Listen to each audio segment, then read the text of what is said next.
인간의 뇌가 가진 별명이 착각의 챔피언이며 이 별명을 얻을 수 있었던 것은 뇌가 두개골 안에 안전하게 자리 잡고 있어 바깥 세상과 직접적으로 연결하지 못하고 모든 정보 처리 과정과 반응을 오감적으로 하기 때문이다. 뇌가 바깥 세상과 직접 소통하지 못하기 때문에 오감적으로 상상을 할 수만 있다면 뇌는 착각을 하여 그것을 현실적인 기억과 같은 기억 시스템에 저장해버린다. 그렇기 때문에 운동선수들을 대상으로 하는 심상훈련의 효과가 실제로 신체 훈련을 할 때와 비슷한 수행 능력의 향상을 얻을 수 있게 되는 것이다. 일체유심조라는 말은 모든 것은 우리의 마음에서 만들어내며 마음에 따라 모든 것이 바뀌게 된다는 뜻을 가지고 있다. 중추신경계의 마음이 바뀌면 심신상관성에 의해 하나의 시스템으로 연결되어 있는 말초신경계의 신체 기능이 함께 바뀔 수밖에 없는 것이다. 원하는 성과를 얻지 못하는 운동선수들과 코치들은 NCR의 마음이 가진 놀라운 능력에 대해 알지 못하고 믿지 못하기 때문에 수행 향상의 성과를 제대로 얻지 못하게 된다. CR의 신체 훈련에만 초점을 맞추고 훈련을 하는 과정에서 원하는 성과를 얻을 수 있는 기회를 놓치는 경우가 많아지기 때문이다. 이러한 현상은 심신상관성에 의해 신체 훈련을 강화하게 되면 멘탈적인 변화가 따라오기 때문에 굳이 따로 멘탈 훈련을 해야 할 필요성을 느끼지 못하면서 생길 수 있는 문제이다.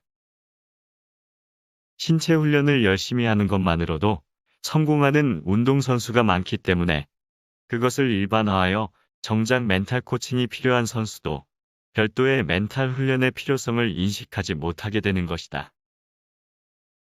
사람과 동물의 차이점 중에 하나가 동물은 안전과 생존을 위한 본능적인 뇌가 주도권을 행사하기 때문에 고차원적인 뇌기능인 상상력을 활용할 수 없다는 사실이다.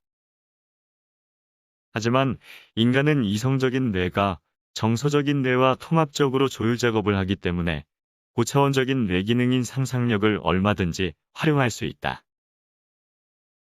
중요한 것은 고차원적인 뇌기능인 상상력은 어떤 것이든 할 수 있는 중립적인 위치에 있기 때문에 우리가 어떻게 활용하는가에 따라 긍정적인 결과를 얻을 수도 있고 부정적인 결과를 얻을 수도 있는 것이다. 우리의 똑똑한 뇌는 그 무엇이든 구체적이고 선명하게 반복적으로 상상을 하게 되면 그것을 사실로 받아들이고 믿음을 만들어 현실적인 성과를 얻을 수 있도록 완전한 신념 체계를 강화한다. 그래서 나는 실패할 것이다. 나는 능력이 없는 사람이다. 나는 할 수 없다와 같은 부정적인 생각과 상상을 반복하면 실제로 현실에서 실패하고 할 수 없는 부정적인 결과를 얻게 될 가능성을 높이게 된다. 반대로 난 성공할 것이다. 나는 능력이 있는 사람이다.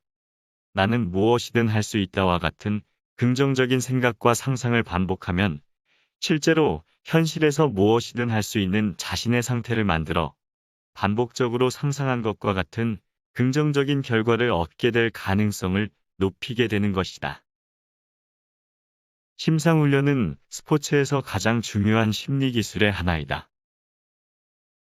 멘탈 코칭 센터에서는 심상훈련을 운동선수뿐만 아니라 일반인들의 멘탈 코칭에도 활용하여 탁월한 효과를 얻고 있다. 왜냐하면 인간의 뇌는 한순간에 한 가지밖에 초점을 일치시킬 수 없기 때문이다. 그래서 심상훈련을 통해 뇌에 특정한 믿음을 만드는 전용 신경회로를 구축하기만 한다면 현재의 문제를 쉽게 극복할 수 있게 되는 것이다. 이렇게 효과가 검증된 심상훈련에 대해 일부 코치와 선수가 관련된 지식과 정보가 부족해 체계적으로 심상훈련을 하지 못하고 있는 것이 참으로 안타까운 일이다. 스포츠가 점차 과학화되는 과정에서 반복적인 심상이 선수의 멘탈 능력을 강화하여 수행 향상과 경기력을 향상시키는 효과가 다양하게 증명되어 심상훈련에 대한 코치와 선수의 관심이 높아지고 있는 추세를 다행스럽게 생각한다.